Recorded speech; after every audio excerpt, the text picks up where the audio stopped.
Before we get started working with type, I think it's important for us to understand the different type settings that we have available to us inside of Illustrator. So I'm going to go up to the Edit menu on a PC, the Illustrator menu on a Mac, and choose Preferences, and I'm going to jump right into Type. And once I'm inside of the Type dialog box, you can set up things like default leading, tracking, and baseline shift, but in my personal experience, this is going to be on a case-by-case basis based on the type of project you're working on. And most of the time, you're going to adjust these attributes from inside of the Type panels anyway, so I don't usually worry about these. The language options, you can turn on Show East Asian options and Show Indic options as well if you wanted to. Type object selection by path only. This is much the same behavior as you saw earlier in the course when we were talking about the selection portion of this. If you remember correctly, we had object selection by path only. Same thing with type. You can have type object selection by path only.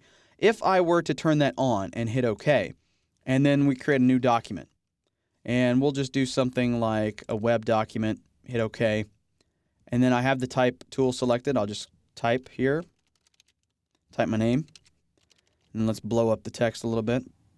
I'm using Shift-Control greater than sign or Shift-Command greater than sign on a Mac to increase the size of my font on the fly. And so once I do that, I've got my type there. And if I click away from it, you'll notice I cannot come in here and click on the type object. I can't select the bounding box around it. And you'll also notice when I zoom in that I can't click on the interior portions either. I have to be right on the path. But even when I click on the edge, it's not doing anything.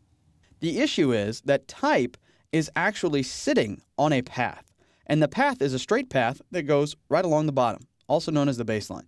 So in order to select this, you have to find that path if you have that option turned on. This makes it really difficult in some cases to select pieces of type, but it also makes you have to be super accurate. So that's totally up to you if you want that turned on. I personally don't like it, so I'm going to go back and turn it off. So Preferences, and we're going to go into the Type menu, and I'm going to turn off Type Object Selection by Path Only. Show font names in English. If you have foreign fonts that you wish to show in English, you can go ahead and turn that on. Number of recent fonts. In your type dialog box, you will see a list of recent fonts that you've used. If you use a large range of fonts on a regular basis, you might want to increase this number so that you show more of those. If you don't use that many fonts on a regular basis or you're always changing them, you could either leave this at 5 or change it up to be less. Totally up to you. The big one here, though, is going to be font preview.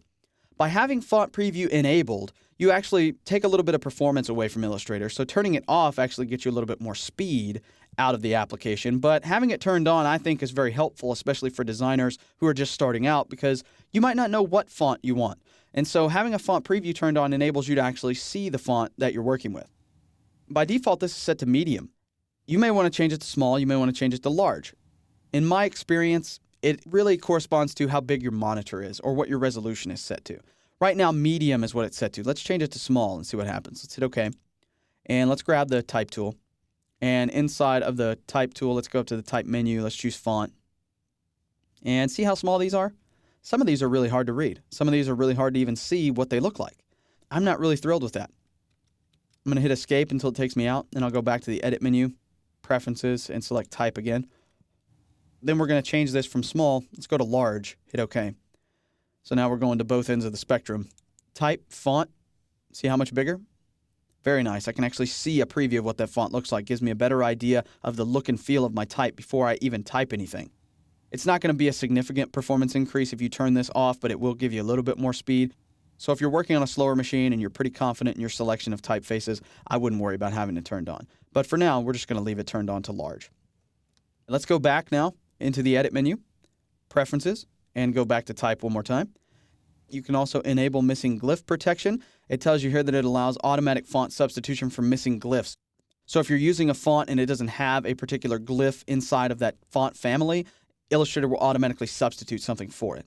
You can also choose to use inline input for non-Latin text. Again, these are all going to be options that correspond to you and your workflow. So my suggestion is just to come in here, take a look at these, and see what works for you and what doesn't. Also, experiment with this. Turn this option on. See if you like it. Change the number of recent fonts. Change the font preview. Exit out. See what it looks like. See how it behaves. See if that corresponds to how you like to work. Illustrator provides you several different ways to change the way that the Type tool and the Type options behave. And I really think once you learn all about them and find what works for you, you'll be well on your way to creating some really cool stuff.